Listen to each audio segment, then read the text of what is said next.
اچھا، اب مفتی صاحب کا سوال کرتا ہوں میں. انہوں جی نے غالباً آپ کا ویڈیو کلپ دیکھا ہوگا جو بھیجا تھا. تو انہوں نے یہ سوال کیا جی کہ قرآن مجید فرقان حمید کو علامہ صاحب کیا ہدایت کی اور کل انسانیت کی قیامت تک کی ہدایت کی کتاب مانتے ہیں یا نہیں مانتے؟ جی بالکل بلا شک.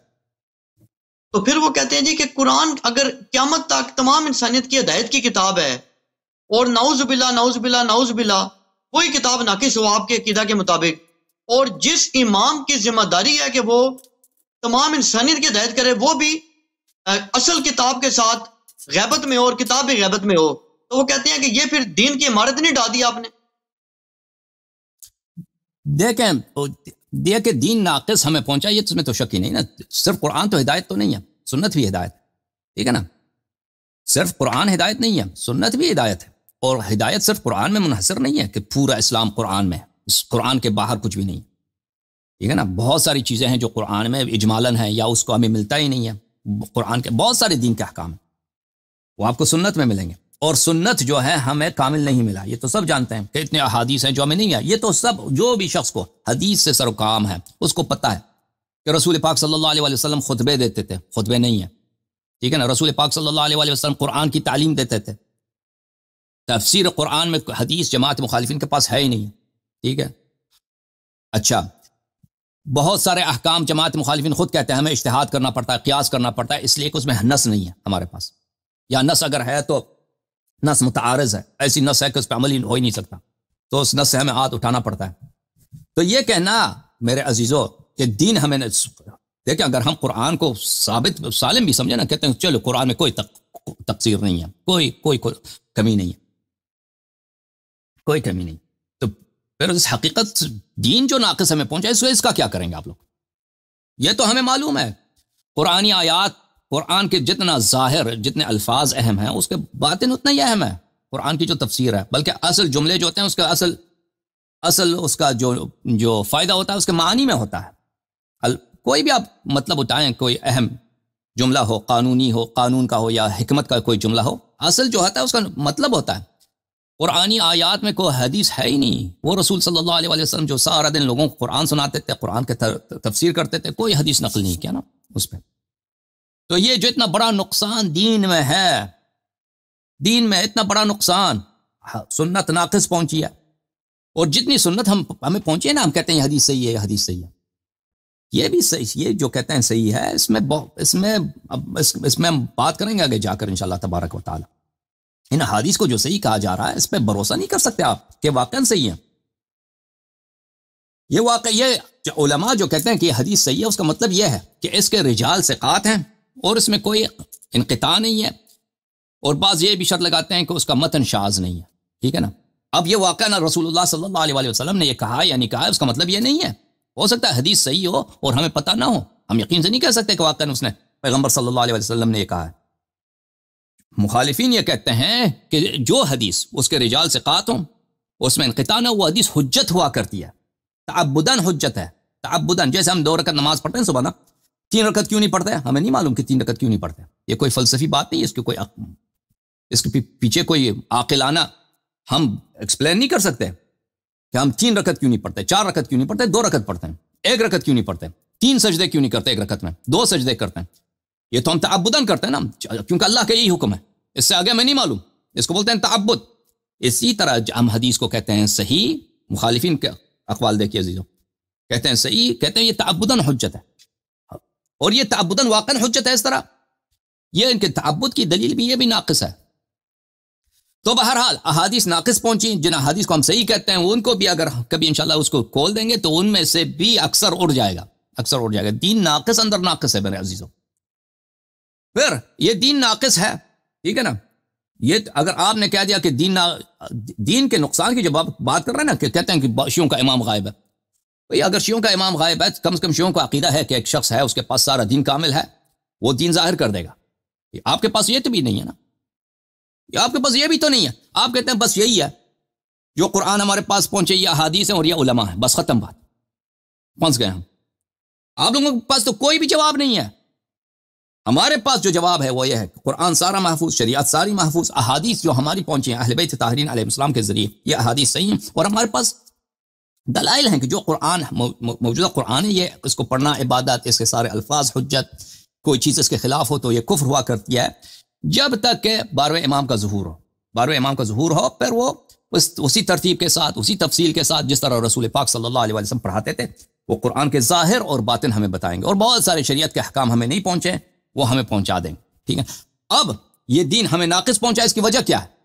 یہ اس کے قصور، یہ اللہ تعالیٰ نے اس میں کوئی تقصیر نہیں کی ہے، اللہ تعالیٰ کی کوئی کوتاہی نہیں ہے، اللہ نے دین کامل بنا کے بھیجا ہے. بعد میں لوگوں نے، صحابہ نے جو کیا اسلام کے ساتھ، مسلمانوں نے جو کیا اسلام کے ساتھ، کہ جس شخص کو اللہ نے رسول صلی اللہ علیہ وسلم کا جانشین بنایا تھا، سب نے اس کے گھر کو جلا دیا، اس پہ حملہ کر دیا، اس کو کہہ دیا کہ تم اگر کوئی بات کرو ہم تمہیں قتل کر دیں گے. نہ ان سے قرآن سیکھی، نہ ان کا قرآن قبول کیا، نہ ان سے احکام سیکھے، نہ ان سے شریعت سیکھی. سب صحابہ، خود ہر ایک صحابہ امام بن گیا، تو پھر دین کی یہ حشر ہو گئی نا، دین ناقص پہنچا. تو اللہ کی جانب سے اللہ نے جو دین بنا کے بھیجا ہے وہ کامل بنا کر بھیجا ہے، وہ دین محفوظ بھی ہے. اور آج کل کے زمانے میں ہمارے عمل کے لیے جتنا شریعت میں احکام اہل بیت طاہرین علیہ السلام کے ذریعے پہنچا وہ کافی ہے، کفایت سے بھی زیادہ ہے، اور اس کی حفاظت کرنے والا بھی موجود ہے. ٹھیک ہے نا. نقصان دین کا جو سوال ہے وہ آپ لوگوں کے دین کے مطابق، آپ لوگوں کے عقیدے کے مطابق وہ تو زیادہ شدید ہے، وہ تو بہت شدید ہے.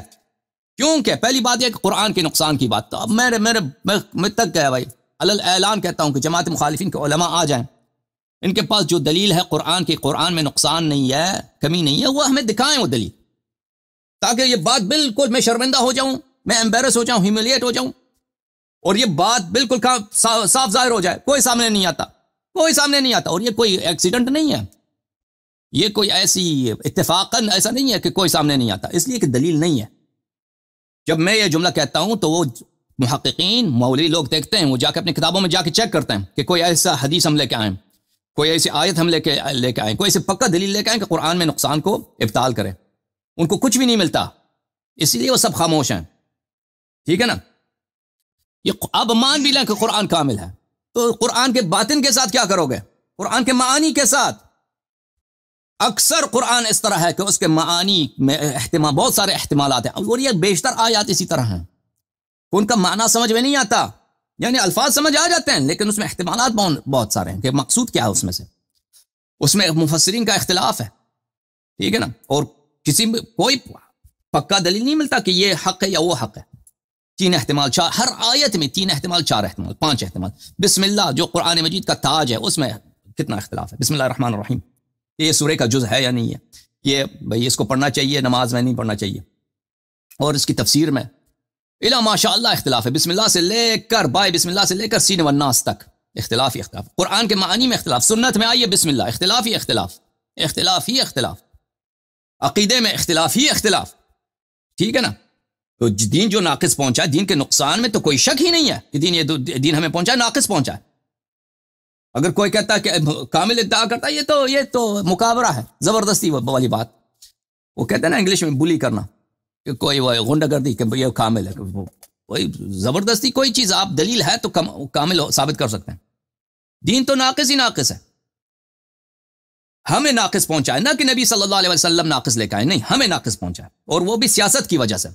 جو دین کے امانت دار تھے، جو دین کے وارث تھے، جو نبی کریم صلی اللہ علیہ وسلم کے بعد دین کے معلم تھے، دین کے تعلیم دینے والے تھے، امت نے ان کو پیچھے ہٹا دیا دنیا داری کی وجہ سے.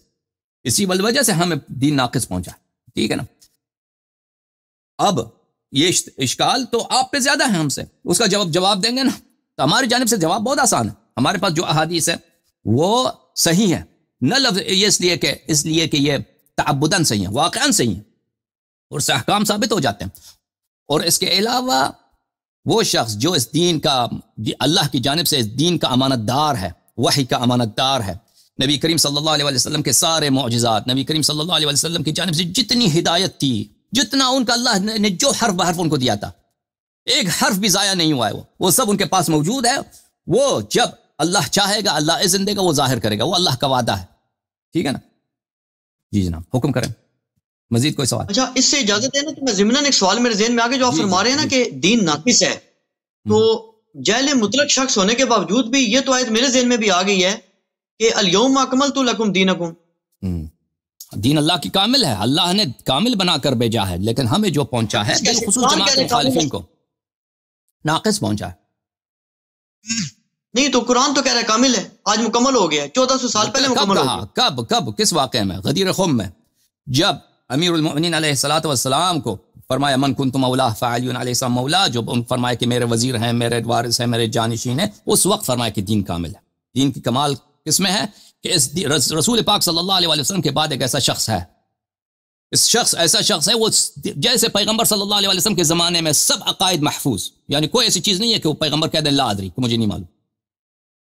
اللہ کے صفات سے پوچھیں، خلقت سے پوچھیں، آدم علیہ السلام کی خلقت کیسے ہوئی، ملائکہ کیسے تھے، شیطان کیسا ہے، یعنی زمین و آسمان کی جو سوال کریں اگر ان کو پتہ بھی نہیں وہ خبر لے کے آئیں گے، اگر معلوم بھی نہیں ہے جبرائیل کچھ دیر کے بعد وہ جواب لے کے آئے گا۔ تو ان کے احکام دین سب معلوم، یعنی کوئی دین میں شک ہے ہی نہیں کوئی ان کے زمانے میں، ٹھیک ہے نا۔ ان کے بعد ایسا شخص موجود ہے، ان کا وارث ہے، ان کے وارث کا بھی وارث ہے قیامت تک، تو یہ دین کامل ہے۔ اگر اس طرح نہیں ہے، اگر یہ نہیں ہے، اگر یہ کانسیپٹ نہیں ہے، پیغمبر صلی اللہ علیہ وسلم دنیا سے گئے ہیں، صحابہ ہیں سب ان پڑھ، 99% ان پڑھ لوگ ہیں، ٹھیک ہے نا، ابھی مسلمان ہوئے ہیں، اور اکثریت ابھی ایک سال پہلے 6 مہینے پہلے مسلمان ہو گئے۔ تو کسی نے نماز سیکھی صحیح طریقے، کسی نے نماز بھی صحیح طریقے سے نہیں سیکھی۔ قرآن تو بھئی ان کو بہت کم لوگوں نے ان سے سیکھی ہے، ٹھیک ہے نا۔ بخاری میں کہ صرف 4 لوگوں نے قرآن سیکھی تھی پیغمبر صلی اللہ علیہ وسلم سے۔ اچھا، اس طرح تو وہ دنیا سے گئے، نہ قرآن لکھا گیا نہ سنت لکھی گئی، اس کے بعد بھی جو صحابہ تھے انہوں نے بھی کوئی قرآن سنت نہیں لکھی، ان کے بعد جو نسل ہے وہ انہوں نے بھی نہیں لکھی، وہ بعد میں جا کے سنت 150 سال کے بعد سنت لکھنا شروع ہو گیا۔ اور اس زمانے میں بھی اتنے جھوٹے لوگ آ گئے تھے، 150 سال کے بعد لوگوں کے حافظیں بہت ساری چیزوں کو مٹا دیتی ہے، اور لوگوں کی ہوا جو ہے بہت ساری چیزوں اضافہ کر دیتی ہے دین میں، آپ کو پتہ ہے، لوگوں کے تعصبات، بہت سارے بدعتوں کا ظہور ہو جاتا ہے، ٹھیک ہے نا۔ اگر اس طرح ہو تو وہ تو دین کا بیڑا غرق ہے نا، وہ تو کیسے کامل؟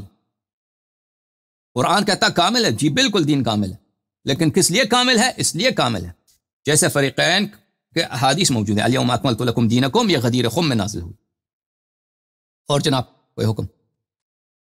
اچھا، دوسرا جو آپ فرما رہے ہیں نا کہ یہ جو جماعت مخالفین کی طرف سے کوئی بندہ نہیں کہتا کہ جی قرآن کی کوئی دلیل پیش نہیں کرتا، تو اس پہ میری مفتی اسحاق صاحب سے بات ہوئی تھی پرسنل میں، ان کی زندگی میں 12 اور ان کے ویڈیوز بھی موجود ہیں، انجینئر صاحب سے بھی بات چیت ہو چکی ہے، ہم نے اس بارے میں جب ان سے روایات کا ڈسکس کیا نا، تو ان کا موقف ہے، وہ کہتے ہیں بھائی قرآن کی جو ہے نا دلیل بیسیکلی اس کے کامل ہونے کی اور بالکل سیفڈ ہونے کی، وہ روایات میں تو پڑھنے کی ضرورت ہی نہیں ہے، وہ کہتے ہیں تواتر سے بڑی کون سی دلیل ہے نا بھائی آپ کو نہیں، پہلے بھی پوچھ چکے ہیں نا یہ سوال، وہ سوال پوچھ چکے ہیں، اس کا جواب دے چکے ہیں نا، وہ لے کے آئے نا آپ کے علماء لے کے آئے اتنی جواب، اگر قرآن میں خود دلیل موجود ہے وہ لے کے آئے۔ نہیں، وہ بے شک ہم نے قرآن میں بھی دلیل ہے، لیکن وہ کہتے ہیں کہ قرآن کی دلیل جو ہے نا اس کے علاوہ تواتر سب سے بڑی دلیل ہے، لیکن قرآن کی دلیل وہ ہیں 2 آیات ہیں نا، ایک دلیل ہے کہ بے شک ہم نے قرآن اس ذکر کو نازل کیا، ہم اس کی حفاظت کرنے والے ہیں، دوسری ہے کہ جب غالباً میں غلط نہ کہہ رہا ہوں، آپ درست کر دیجئے گا، کہ رسول اکرم صلی اللہ علیہ وسلم شاید بہت تیزی سے پڑھ رہے تھے تو کہ یہ کہ میں بھول نہ جاؤں نعوذ باللہ، تو رسول اکرم صلی اللہ علیہ وسلم کو اللہ پاک نے کہا کہ ہم نے نازل کیا ہے، ہم آپ کو سکھا بھی دیں گے، آپ تسلی سے پڑھیں۔ ٹھیک ہے بھائی، ٹھیک ہے، آپ کے علماء آ جائیں، یہ ان آیات کو پڑھیں، استدلال کریں، پھر ہم اس کا جواب دے دیں گے، ہم اس کا جواب دے چکے ہیں پہلے، ہم تکرار نہیں کریں گے۔ بہرحال ان آیات سے مراد آپ جو لے رہے ہیں نا اس معنی میں صریح نہیں ہے، تو آپ کہہ رہے ہیں یہ میں پہلے دکھا چکا ہوں آپ لوگوں کو کہ یہ جو ہے ٹھیک ہے جی، یہاں یہ ایک احتمال ہے کہ اس آیت کا مقصود یہی ہوگا۔ اگر تواتر کی جو بات آپ کر رہے ہیں، کہاں تواتر؟ جب زید بن ثابت خود بخاری میں 5-6 دفعہ کہتا ہے کہ مجھے کہا کہ قرآن جمع کرو، میں نے کہا کیسے جمع کرو؟ قرآن پہ تواتر، کہاں پہ تواتر؟ کون سی انجینئر صاحب کا اور مفتی صاحب کا موقف ہے، وہ کہتے ہیں کہ ہزاروں اتنے آپ کتاب وہ ایک جھوٹی ادعا ہے، وہ جب خود کہتے ہیں کہ میں نے قرآن جو ہے پتھر سے جمع کیا ہے، میں نے وہ پتوں سے جمع کیا ہے، اور اس کے علاوہ صحابہ سے پوچھتے تھے کہ بھئی قرآن ہے آپ کے پاس کوئی؟ اگر 2 شاہد ہوتا تھا اس کے قرآن لکھتے تھے، آیت لکھتے تھے، اگر 2 شاہد نہیں ملتے تھے تو اس کے شاہد نہیں لکھتے تھے۔ تو عمر بن الخطاب لے کے آیا رجم کو کہ اس کو لکھ دو، اس کے پاس شاہد نہیں تھا تو میں نے نہیں لکھا، ٹھیک ہے نا۔ تو یہ اس میں تواتر کہاں ہے؟ تواتر تو یہ ہے کہ سب کے پاس ہو یا بہت سارے لوگوں کے پاس ہو نا، تواتر تو یہ ہے کہ سب نقل کریں، کہاں تواتر ہے؟ نہیں تو ابھی ہر گھر میں ایک قرآن جو ہے یہ کیا بہت بڑی دلیل نہیں ہے؟ کس چیز کی دلیل ہے؟ کہ آپ کے گھر میں بھی وہی قرآن ہے جو میرے گھر میں پڑا ہے، وہی آپ کی مسجد میں ہے جو ہماری امام بارگاہ میں ہماری مسجد میں ہے۔ یہ تو قرآن یہ کہاں سے شروع ہوئی ہے؟ دیکھیں عثمان کے دور دیکھیں رسول پاک صلی اللہ علیہ وسلم کے دور میں قرآن کو جمع نہیں کیا گیا تھا کہ بین الدفتین، جس طرح یہ کتاب ہے نا 2 جلدوں کے درمیان، اس وقت تو اس طرح تو نہیں تھا رسول پاک صلی اللہ علیہ وسلم کے زمانے میں، ٹھیک ہے؟ اب رسول پاک صلی اللہ علیہ وسلم دنیا سے گئے ہیں، ٹھیک ہے نا؟ ہمارے نزدیک ان کا وارث ہے، ان کی ڈیوٹی ہے کہ قرآن کو جمع کریں، وہ قرآن جمع کر دیتا ہے، صحابہ کو دکھا دیتا ہے، صحابہ کہتے ہیں نہیں چاہیے لے کے جاؤ، صحابہ کے پاس قرآن نہیں ہے، صحابہ کے پاس قرآن نہیں ہے، وہ ڈیوٹی لگاتے ہیں کہ ایسے شخص کو جو زید بن ثابت، جس کے متعلق پیغمبر صلی اللہ علیہ وسلم نے کبھی نہیں فرمایا کہ ان سے قرآن سیکھو، اس کی ڈیوٹی لگاتے ہیں کہ تم قرآن جمع کرو، اور وہ قرآن کو وہ خود جس انداز سے جمع کرتا ہے نا، وہ نہایت غیر علمی انداز سے، کہ اس پہ پیغمبر صلی اللہ علیہ وسلم پہ اتنا بڑا تہمت آ جاتا ہے کہ آپ کیسے نبی تھے، کہ آپ کا ڈیوٹی یہی تھا کہ وہی لوگوں تک پہنچا دو، آپ دنیا سے چلے گئے، قرآن بکھرا پڑا ہے، کہیں پتھر پہ لکھا ہے، کہیں ہڈی پہ لکھا ہے، کبھی درخت پہ لکھا ہے، اور کبھی پتے پہ لکھا ہے، بہت مشکل سے وہ کہتا میں نے جمع کیا، اور صحابہ کو دکھایا، پھر صحابہ سے پوچھا کہ بھائی آپ کے پاس کوئی مزید قرآن ہے؟ انہوں نے کہا نہیں ہے، پھر مجھے مزید قرآن نہیں ملا، صرف وہ سورہ براءہ کے آیات میں لیں تو اگر وہ مزید آیت ملتے وہ خود کہتا ہے، عمر کی بھی روایت ہے بھلے کہ اگر مزید آیت ملتے تو میں ایک اور سورہ اس کا بناتا، خود کہتا ہے اگر مجھے 3 آیتیں ملتے میں اس کا سورہ بناتا، تو پھر مزید قرآن نہیں ملا، پھر دوسرے صحابہ بھی قرآن ان کے نسخہ جمع کیا تھے، اس وقت عثمان نے سب کو جلا دیا، عثمان نے باقی نسخے جلا دیے، صرف زید بن ثابت کا نسخہ رکھ دیا، اور پھر کہہ بھی دیا کہ اس میں کیا ہے، اس میں غلطی ہے، اس میں غلطی ہے، ان فیہ لحن، اس میں غلطی ہے، وہ مصحف ابی داؤد سجستانی میں المصاحف میں موجود ہے، ابن ابی داؤد سجستانی میں۔ بہرحال قرآن کی کہانی ابھی آپ کو میں نے لیکچر نہیں دیا نا، ابھی آپ کے ذہن میں بہت عجیب لگتا ہے، آپ لوگوں کے ذہن میں بہت عجیب لگتا ہے، اس میں جب لیکچر دوں سب باتوں کو تو پھر آپ کو پتہ چلے گا انشاءاللہ تبارک و تعالیٰ۔ پھر جب عثمان کے زمانے میں عثمان نے قرآن کی کاپیاں بنا دیں 7، ایک مدینے میں رکھا، ایک یمن کو بھیجا، ایک بحرین کو بھیجا، ایک بصرہ کو بھیجا، ایک کوفہ کو بھیجا، ایک شام کو بھیجا، ایک مصر کو بھیجا۔ یہ نسخے جو اس نے بنایا ہے، عثمان نے بنائے، اس میں آپس میں بھی اختلاف تھا، تو ان نسخوں سے مختلف قراءات بنے، اور وہ نسخے آج انہی کی کاپی چل رہی ہے ہمارے درمیان، اور معالم اسلام میں مختلف ہیں، سب قرآن ایک جیسے نہیں ہیں، جو افریقہ میں آپ جائیں تو وہ اور طرح کے قرآن ہیں، کیونکہ وہ مصر والی جو کاپی ہے اس پہ چلتے ہیں، اس میں کچھ الفاظ میں اختلاف، جو انڈیا پاکستان میں ہے وہ حفص عن عاصم کی ہے قرآت۔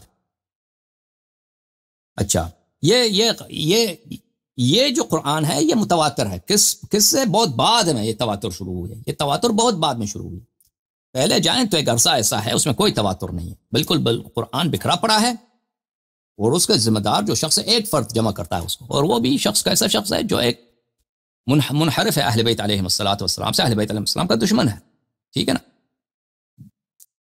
اب آپ مجھے بتائیں کہ اگر کہ اس میں تواتر کہاں ہے، اگر کوئی عالم دین کہتا ہے اس میں تواتر ہے، میں حاضر ہوں، میں ان کی بات سنوں، ان کے سوالوں کا جواب دے دوں، اس میں تواتر نہیں ہے۔ اور یہ کہنا کہ صحابہ وہ اس زمانے میں وہ کیا کرتے تھے، تراویح پڑھتے تھے، ایک شخص جو ہے پورا قرآن پڑھتا تھا، یہ بالکل یہ سب بکواس ہے، اس کی کوئی حدیث کوئی روایت نہیں ہے، بلکہ پوری قرآن کو ایک نماز میں پڑھنا اس کی سخت منع کیا گیا، یہ مکروہ چیز ہے۔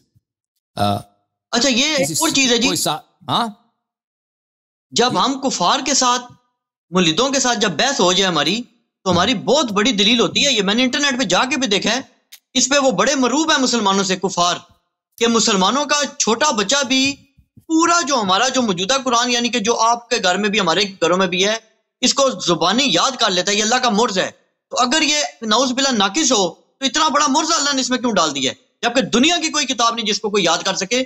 عیسائی اس بات کو قبول کرتے ہیں، اگرچہ وہ کہتے ہیں جی نعوذ باللہ بچوں پہ ظلم کرتے ہیں، ہم نہیں کرتے، لیکن وہ کوئی ماں کا لال ثابت نہیں کر سکتا کہ اس قرآن کے علاوہ کوئی کتاب کو یاد کرے، نہ شیعہ نہ سنی، کوئی ثابت نہیں کر اگر سکتا۔ مسلمان اپنی کتاب کو حفظ کرتے ہیں نا، کہ یہ کوئی اس کی دلیل نہیں ہے کہ اسلام حق پر ہے، مثلا کل کوئی ہندو آ جاتا ہے اپنی کتاب کو حفظ کرتا ہے شروع سے آخر تک، اس کی دلیل نہیں ہوتی نہیں کہ کر سکتا، یہ تو کمال ہے، کر ہی نہیں سکتا۔ کیوں نہیں کر سکتا؟ اگر کوئی شخص بیٹھے گیتا سیتا کو حفظ کرے، وہ نہیں کر سکتا، یہ کوئی ناممکن بات نہیں ہے، نہیں کر سکتا، او بھائی کر لیتے ہیں یہ تو بات ہے، یہ تو مرد ہے۔ اور بہت سارے لوگ ہوتے ہیں پورے مثلا حافظ کے اشعار ہیں اس کو پورا حفظ کر لیتے ہیں. بہت سارے لوگ ہوتے ہیں مختلف کتابوں کو حفظ ہو جاتی ہے وہ حفظ کر لیتے ہیں. اگر کوئی شخص کر لیتے ہیں یہ کوئی ناممکن بات نہیں ہے. جیسے قرآن کو حفظ کرنا یہ ممکن ہے انسان کے لیے, آپ محنت کریں وہ حفظ ہو جاتی ہے, محنت نہ کریں حفظ نہیں ہوتی. یہ کوئی کرامت معجزہ نہیں ہے بھائی کہ قرآن حفظ ہو جائے. قرآن جو شخص حفظ کرتا ہے وہ بہت کم ہوتے ہیں لوگ جو معجزے سے حفظ ہو جاتے ہیں, وہ لاکھوں کروڑوں میں ایک ہوتا ہے. ایران میں ایک شخص تھا, وہ پچھلے صدی میں بہت سارے لوگوں نے شہادت دی کہ وہ ان پڑھ آدمی تھا, ایک دفعہ اس کو اچانک قرآن حفظ ہو گیا, ٹھیک ہے نا, کربلائی کاظم نام تھا اس کا. اب وہ ایسے لوگ بہت کم ہوتے ہیں. اکثر لوگ جو حفظ کرتے ہیں وہ محنت کے ساتھ حفظ کرتے ہیں. اب دوسرے لوگ نہیں کرتے اپنی کتابوں پہ, لیکن آپ کہاں سے کہتے ہیں کہ یہ ناممکن ہے؟